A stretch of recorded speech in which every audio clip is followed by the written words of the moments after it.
New Oxford Modern English Book, Class 7th, January Night, Complete Explanation in Hindi. This short story, which has been translated by David Rubin, is from a collection of stories called The World of Premchand. ये जो छोटी सी story है, ये किसने translate की है? David Rubin ने. ये एक स्टोरी ली गई है the world of Premchand, Premchand द्वारा लिखे गए जो वर्ल्ड ऑफ प्रेमचंद है उसमें से. जनवरी नाइट वॉज ओरिजिनली कॉल्ड पूस की रात. जनवरी नाइट जो है उसको हिंदी में बोला जाता है पूस की रात. पूस एक महीने का नाम है जो हिंदू सोलर कैलेंडर के हिसाब से है, जिस मंथ में बहुत ज़्यादा ठंड पड़ती है. हल्कू केम इन and said to his wife, "The landlord's come. Get the rupees you set aside." हल्कू अंदर आया. जब चैप्टर स्टार्ट हुआ उसमें पहले है हल्कू, एक आदमी है जिसका नाम है हल्कू. वो अंदर आया और उसने अपनी बीवी से कहा, यह है हल्कू और यह है उसकी वाइफ मुन्नी. हल्कू ने अंदर आया और उसने अपनी वाइफ से कहा, द लैंडलॉर्ड्स कम. जो मालिक है, जो खेत का मालिक है, वो आएगा. Get the rupees you set aside. उसको वो पैसे दे देना जो तुमने बाजू करके रखे हैं. I will give him the money and somehow or other we will get along without it. मैं उसे ये सब पैसे दे देता हूँ और कैसे न कैसे हम अपना गुजारा उन पैसों के बिना भी कर लेंगे. Munni had been sweeping. Munni जो उसकी वाइफ है, उसका नाम है मुन्नी, वो झाड़ू लगा रही थी. She turned around and said, but there are only 3 rupees. वो पलटी और उसने कहा कि हमारे पास तो सिर्फ 3 रुपये हैं.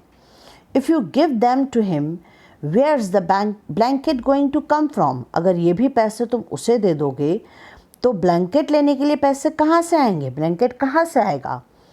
How are you going to get through these January nights in the field.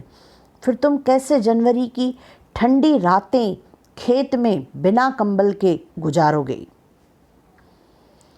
Tell him we will pay him after the harvest, not right now.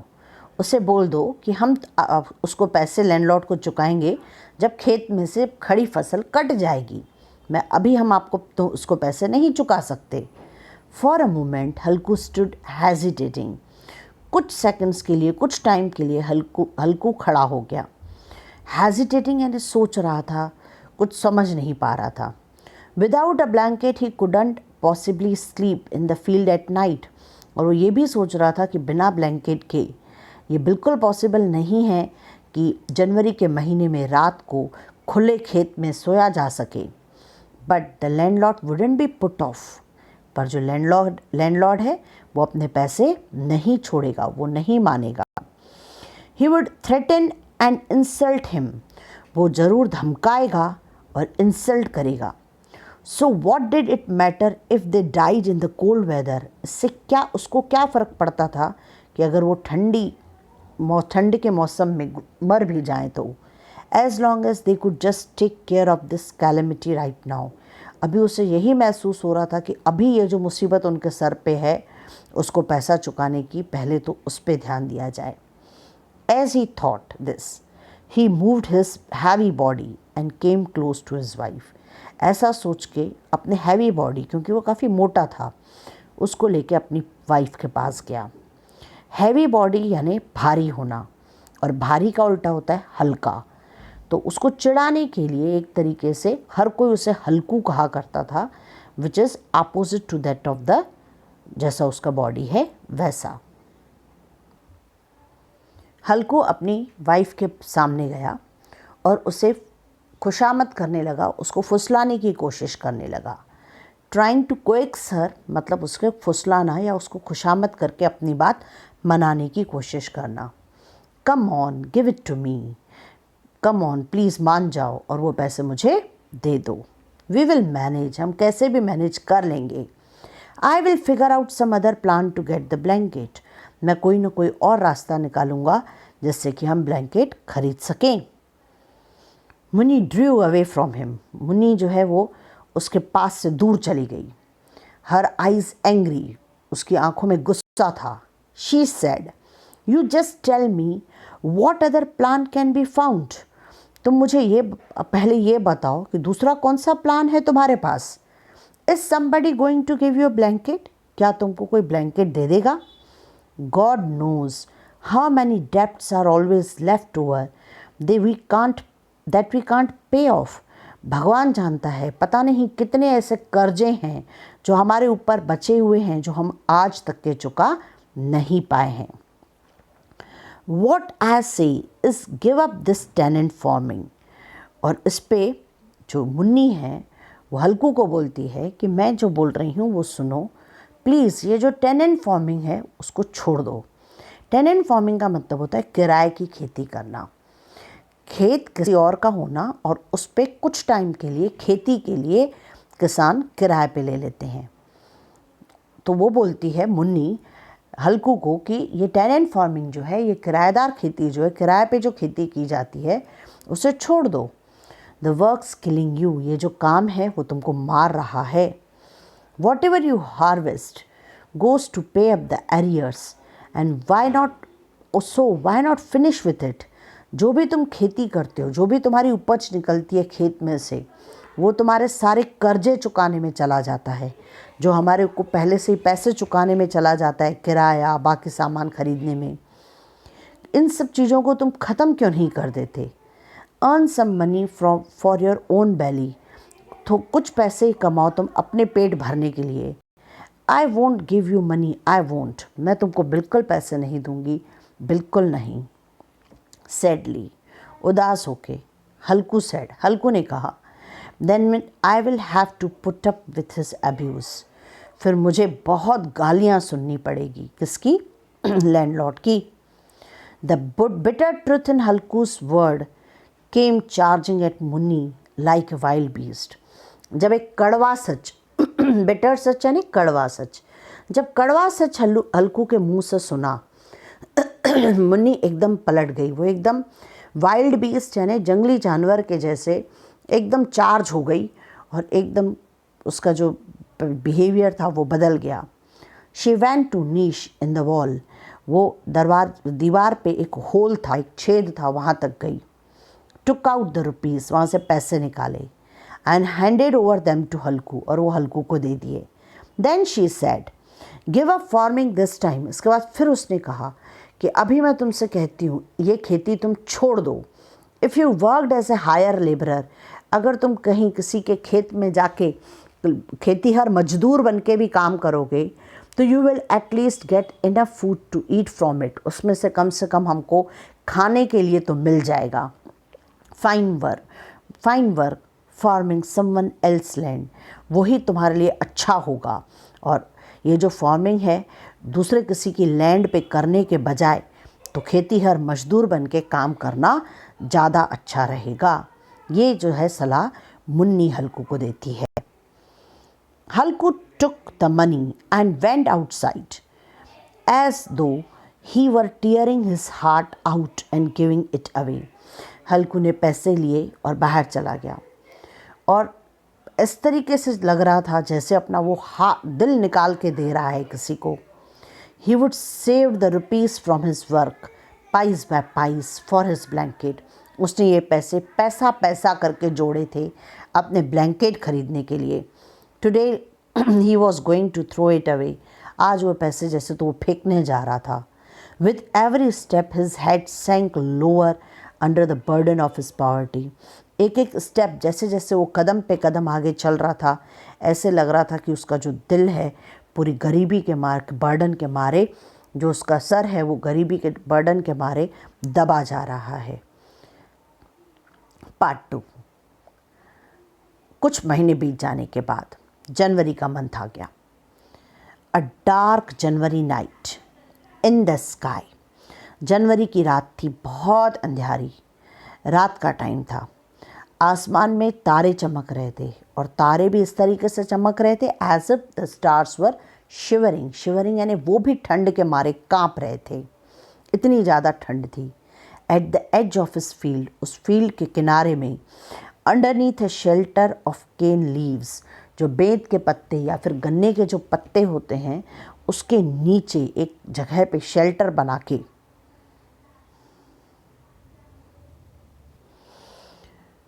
Halku lay on a bamboo cot wrapped up in an old shawl shivering। Halku जो था वो लेटा हुआ था एक bamboo से बनी खटिया पर, और उसने क्या पहना हुआ था, क्या रैप किया हुआ था, एक पुरानी शॉल, और वो शिवर कर रहा था, कांप रहा था। Underneath the cot his friend Jabra, और उसकी कॉट के नीचे उसका जो फ्रेंड डॉग जो था जबरा, वो वॉज विम्परिंग विथ हिज मजल प्रेस्ड इनटू हिज बैली। जो डॉग था वो विम्परिंग कर रहा था। विम्परिंग करने का मतलब होता है ऐसे कू रू रू करके ठंड में ठिठुक के जैसे आवाज़ करते हैं, वैसे वो डॉग आवाज़ कर रहा था।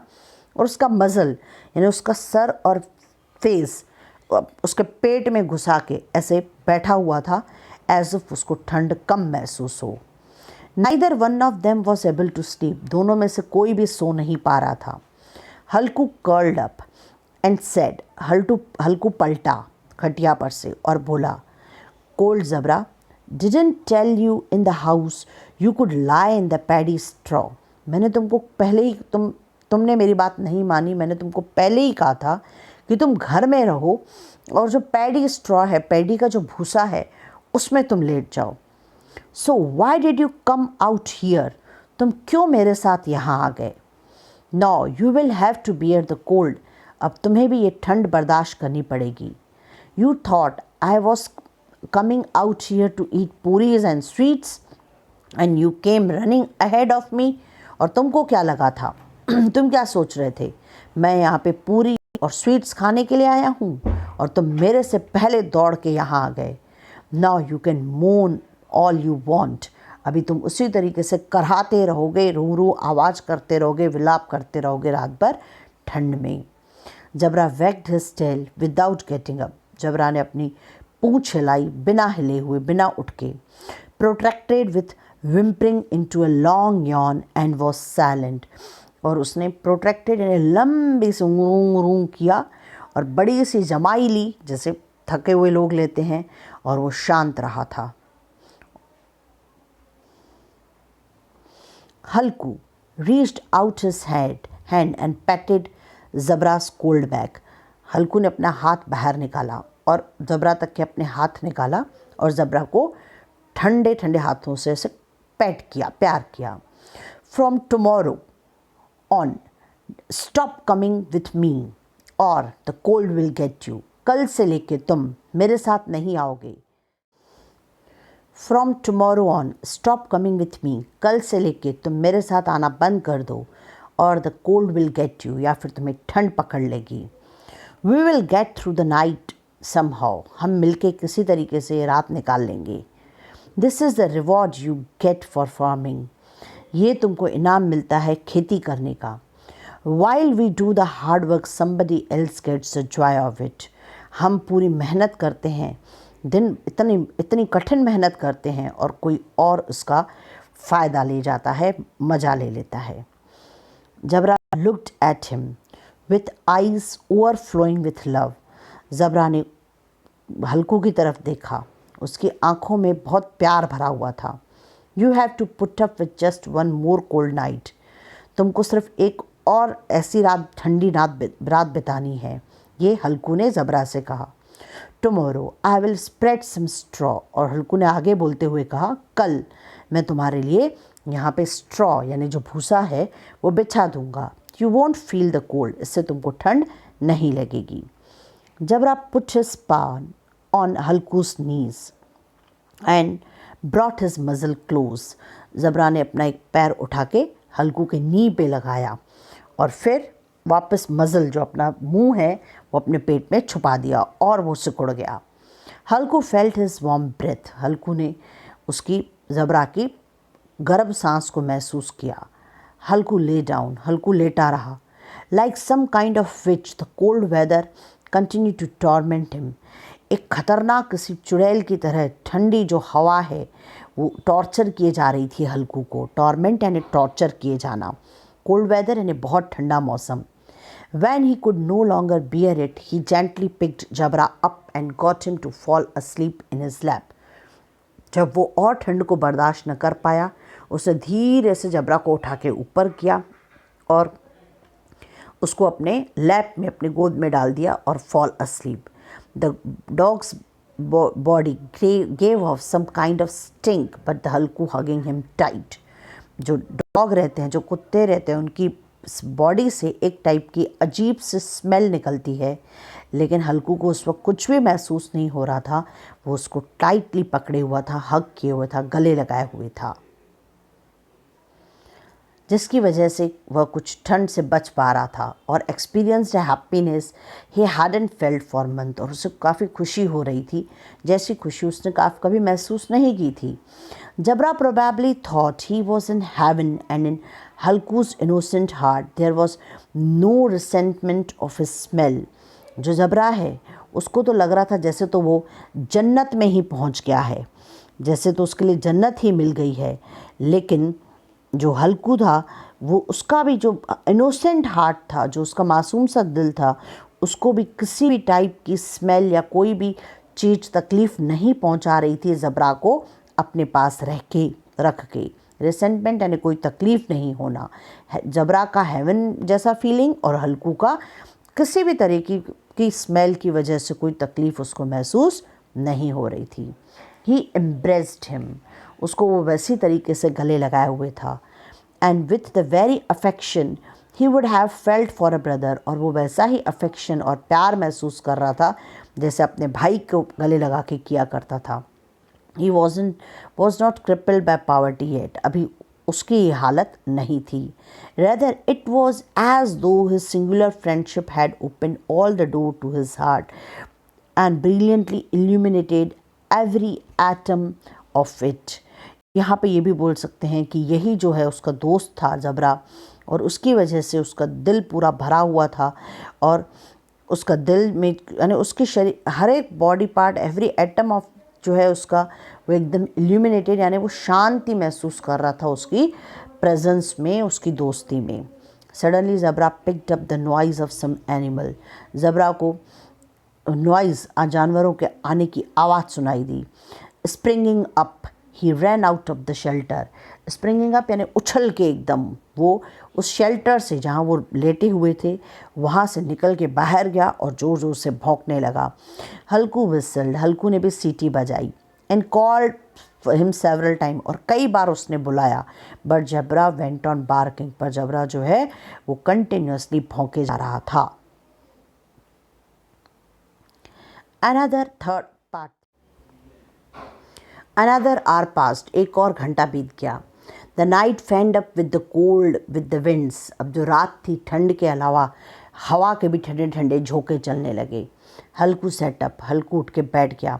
इट सीम्ड एज दो the eyes rather than the blood filled his veins. उसको ऐसे महसूस हो रहा था कि उसके जो शरीर की नसें हैं उसमें बर्फ़ भरी हुई है, रेदर देन ब्लड तो नहीं, पर बर्फ़ भरी हुई है. He leaned back to look at the skies. वो थोड़ा सा झुका और आसमान की तरफ देखा. How much of the night was still left. और ये देखा कि और कितनी रात बाकी है. The dipper had not yet climbed half the sky. जो गांव के लोग रहा करते थे पहले, वो आसमान में तारों को देख के ये महसूस कर पाते थे, समझ पाते थे कि कितनी रात हुई है. डिपर मतलब कॉन्स्टलेशन ऑफ स्टार्स, यानी तारों के समूहों को देखा उसने, जो कि आसमान में आधे तक भी नहीं पहुंच पाए हैं. इसका मतलब ज़्यादा टाइम क्रॉस नहीं हुआ है. By the time it was overhead it would probably be morning. जब ये जो कॉन्स्टलेशन ऑफ स्टार्स हैं, जो डिपर है, जो तारे हैं, वो ओवरहेड बिल्कुल अपने सर के ऊपर पहुंच जाएंगे, उसी टाइम पे मॉर्निंग होने वाली होगी या मॉर्निंग होगी. Night would lost rather 3 hours और सो. रात होने में रात जो है अभी और 3 घंटे बाकी है. 3 घंटे तक रात और चलेगी. Close to हल्कूज field. हल्कू के खेत के पास. There was a mango groove. वहाँ पे मैंगो की बहुत सारे पेड़ थे, झाड़ियाँ थी. हल्कू thought.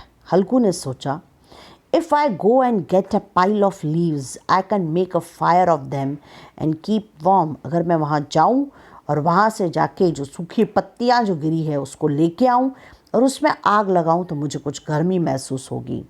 If anybody sees me gathering the leaves in the dead of night, they will think it is a ghost. फिर उसने सोचा कि अगर कोई मुझे देख लेगा इस तरीके से पत्तियाँ बटोरते हुए इतनी काली अंधियारी गहरी रात में, तो वो मुझे भूत समझेंगे.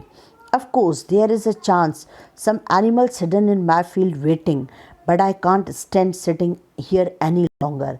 और उसे ये भी लगा कि हो सकता है कि मेरे ही खेत में कोई जंगली जानवर छुपे बैठे हों जो वेट कर रहे हों हमारे इधर उधर जाने का या सोने का, पर मैं अभी और इतनी ठंड में रुक नहीं सकता.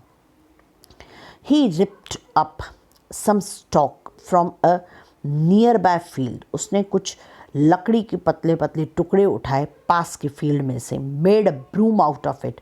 उसमें से एक झाड़ू जैसा बना लिया.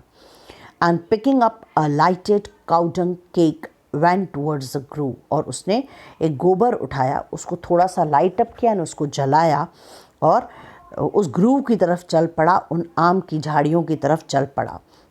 जबरा watched him coming and ran to him wagging his tail. जबरा ने उसे देखा वहाँ जाते हुए, वो भी उसके पीछे चल पड़ा अपनी पूंछ हिलाते हुए. हल्कू said, I couldn't stand it anymore. जबरा, मैं अभी और इसे बर्दाश्त नहीं कर सकता. ये बात हल्कू ने जबरा से कही. Come along, मेरे साथ आओ. Let's go into the orchard. हम वहाँ पे ऑर्चर्ड में जाते हैं. ऑर्चर्ड यानी जो बगीचा है वो आम का, वहाँ. And gather leaves to warm up with. और वहाँ से कुछ पत्तियाँ समेट के लाते हैं और उससे कुछ गर्मी महसूस करते हैं. When we are toasted, जब हम काफ़ी गर्म हो जाएंगे, we will come back and sleep. और जब हमको थोड़ी गर्मी महसूस हो जाएगी तब हम यहाँ वापस आ जाएंगे और आके यहाँ सो जाएंगे. Under the trees it was pitch dark.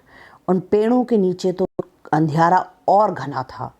The bitter wind blew, buffeting the leaves. बहुत ठंडी ठंडी हवा आ रही थी और वो लीव्स को इधर उधर कर रही थी. The drops of dew dripped from the branches.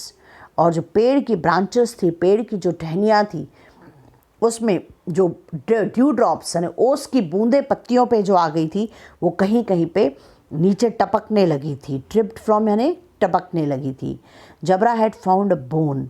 He was chewing on it. Jabra को कहीं से एक हड्डी मिल गई थी और उसको चबाने बैठ गया था.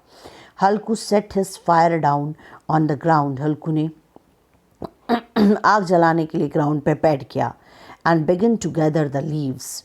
और लीव्स जो है सूखी पत्तियाँ इधर उधर जो फैली थी उनको जमा करने लगा. In a little while he had a great heap. कुछ ही देर में उसने बहुत बड़ा ढेर सूखी पत्तियों का जमा कर लिया था. His hands were frozen and bare feet numb. उसके जो हाथ थे वो बर्फ़ जैसे ठंडे हो गए थे.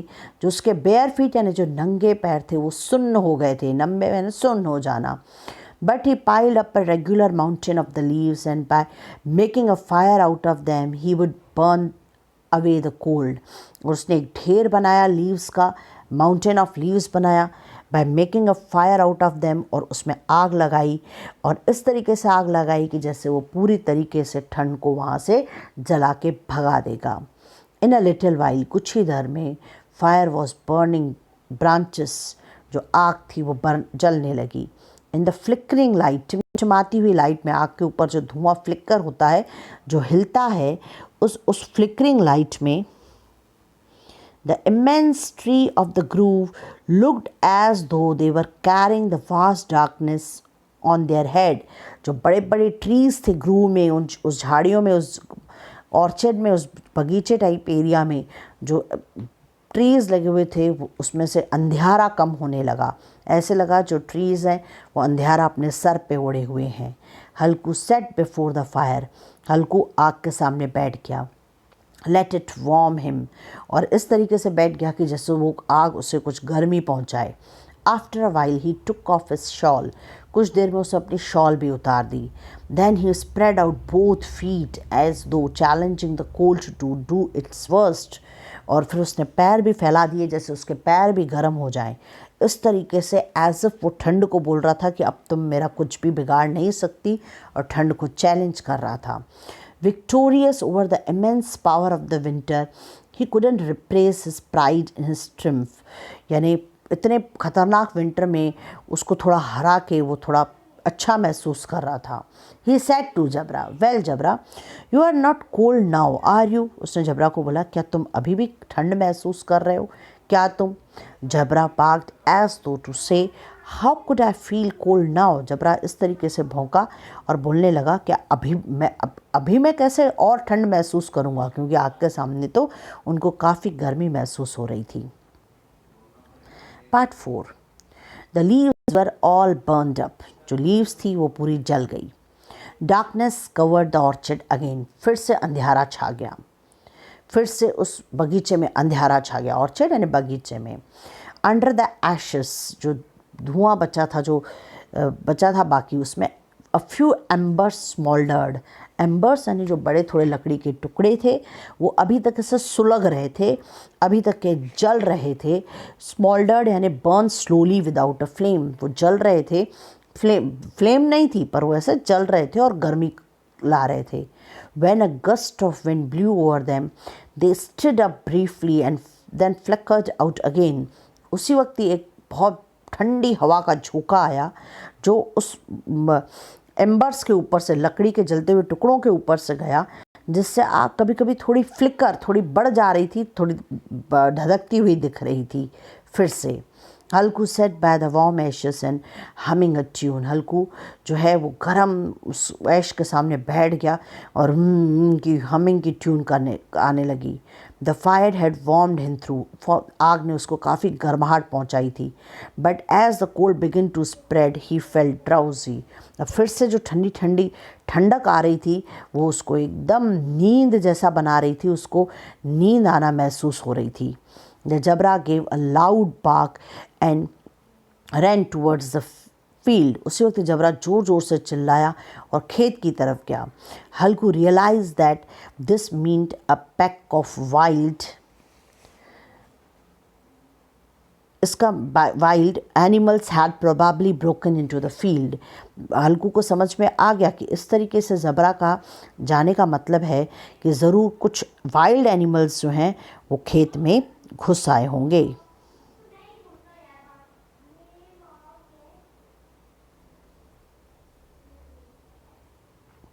दे माइट बी ब्लू बक. वो हो सकता है कि नीले हिरन हो. They must be grazing. वो ज़रूर खेत को चर रहे होंगे, खेत में खा रहे होंगे पूरे खेतों को. He begin to hear the sound of nibbling. और उसके जैसे निबलिंग का आवाज़ यानी उनके खाने का आवाज़ उसको सुनाई दे रहा था, कुतरने का आवाज़ उसको सुनाई देने लगा. He thought, no, with Jabra around no animals can get into the field. फिर उसने सोचा अगर जबरा वहाँ है तो कोई एनिमल की हिम्मत नहीं होगी कि वो खेत में घुस आए. He would rip into the shreds. वो उस एनिमल को काट के टुकड़ों में कन्वर्ट कर देगा. I must have been mistaken. No, there is no sound at all. फिर उसको महसूस हुआ कि वो ज़रूर उसको मिस्टेक कर रहा है, उसको गलतफहमी हो रही है. अभी कोई भी साउंड सुनाई नहीं दे रहा था. फिर उसने चिल्ला के बुलाया. He shouted, Jabra Jabra. Jabra went on barking. Jabra चिल्ला ही रहा था. And did not come to him. और उस तक के नहीं आ रहा था. Then again there was a sound of munching and crunching in the field. और फिर से एक आवाज़ सुनाई दिया खेत से, कुछ खाने का, कुछ चबाने का, कुछ कर आवाज़ें आने लगी. He could not have been mistaken this time. अब उससे लगा ये मेरी गलती नहीं हो सकती, खेत में ज़रूर कोई ना कोई जंगली जानवर घुस आए होंगे. It really hurt to think of getting up from where he was. It really hurt to, यानी ये उसको बहुत तकलीफ़ दे रही थी ये सोच के कि जिस गर्मी में वो बैठा है वहाँ से कैसे उठे. It was so comfortable there. वहाँ उसको बहुत अच्छा लग रहा था, कम्फर्टेबल फील कर रहा था. It seems intolerable to go to the field in the cold and chase after animals. उसको ये बिल्कुल डिफ़िकल्ट महसूस हो रहा था, बर्दाश्त नहीं हो रहा था कि इतनी ठंड में वो उठे, खेत में जाए और जंगली जानवरों को भगाए और उनका पीछा करे। ही डिडंट स्टिर, वो समझ नहीं पा रहा था। ही शाउटेड हिल्लो हिल्लो हिल्लो, वो चिल्लाया वहीं से ही। Jabra start barking again, Jabra फिर से चिल्लाने लगा। There were animals eating his field just when the crop was ready. ये वो वक्त था जब पूरे खेत में क्रॉप तैयार हो चुका था, सारी खेती कंप्लीट हो चुकी थी और उसी टाइम पे जंगली जानवर आके उसके पूरे खेत को खा रहे थे। What a fine crop it was, क्या तो बढ़िया खेती हुई थी। And these cursed animals were destroying, और ये जो एनिमल्स हैं, ये पापी एनिमल्स जो हैं, कर्स्ड यानी पापी एनिमल्स, वर डिस्ट्रॉइंग इट, उसको ख़त्म कर रहे हैं, उसको ख़राब कर रहे हैं, उजाड़ रहे हैं। With a firm resolve he got up and took a few step, उसने कुछ सोचा और उसने बिल्कुल निश्चय किया कि अभी तो मैं जाऊंगा और जानवरों को भगाऊंगा, और उसने कुछ पैर स्टेप्स लिए। But suddenly a gust of wind pierced him with a sting like a scorpion, such that he went back and set again by extinguishing fire.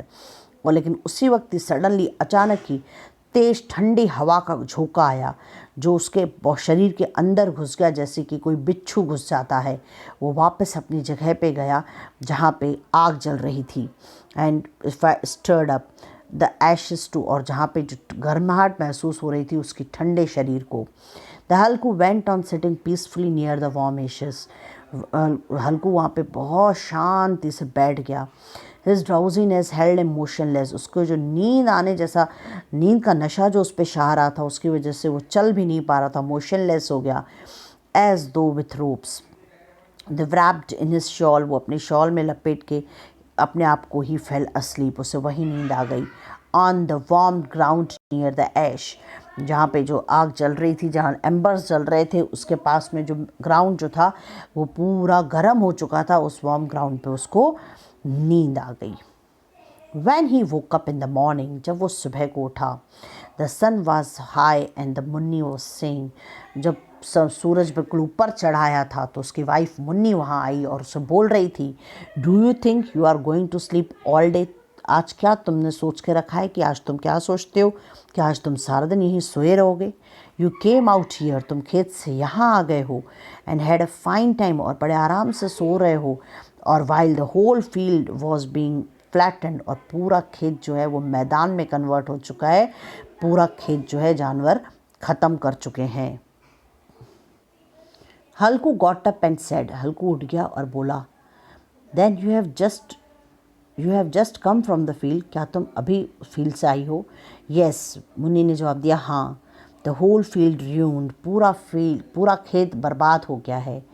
And you would sleep like that, you could sleep like that, और तुम ऐसे कैसे सो सकते हो। Why did you bother to put up the shelter anyway, उसने बोला कि तुम क्यों ऐसा सोच रहे हो। Halku sought an excuse, Halku ने अपना एक्सक्यूज़ देना शुरू किया। आई नियरली डाइड, मैं मरने पे आ गया था। And just manage to get through the night, बड़ी मुश्किल से मैंने ये रात काटी है, और तुम खेत और क्रॉप के बारे में सोच रही हो। Then the two of them walk to the edge of their land, फिर दोनों पैदल चल के अपने जो लैंड है, जो उनका खेत है, उसके किनारे पे गए। He look the whole field had been trampled, उसने देखा पूरे के पूरे फील्ड को, पूरे के पूरे खेत को जानवरों ने रौंद दिया था, बर्बाद कर दिया था। ट्रैम्पल्ड यानी पूरी तरीके से बर्बाद कर देना। Munni's face was shadowed with grief, Munni के चेहरे पे चिंता और तकलीफ़ महसूस हो रही थी। बट हल्कू वॉज कंटेंट, पर हल्कू सेटिस्फाइड लग रहा था, उसको शांत लग रहा था। Munni said, now you will have to hire yourself out to earn some money to pay off the rent and tax, अब तुमको कहीं जाके काम करना पड़ेगा और जाके कुछ पैसे कमाने पड़ेंगे, जिससे कि तुम यहाँ का रेंट दे सको और जो टैक्सेस हैं वो दे चुका सको। With a contented smile, Halku said, but I won't have to sleep nights out there in the cold. पर बहुत शांति भरी स्माइल देते हुए हल्कू ने कहा, ठीक है, लेकिन मुझे अब एक भी रात ऐसी ठंडी रातें घर के बाहर ठंड में बितानी नहीं पड़ेगी। This is the story which is written by Premchand.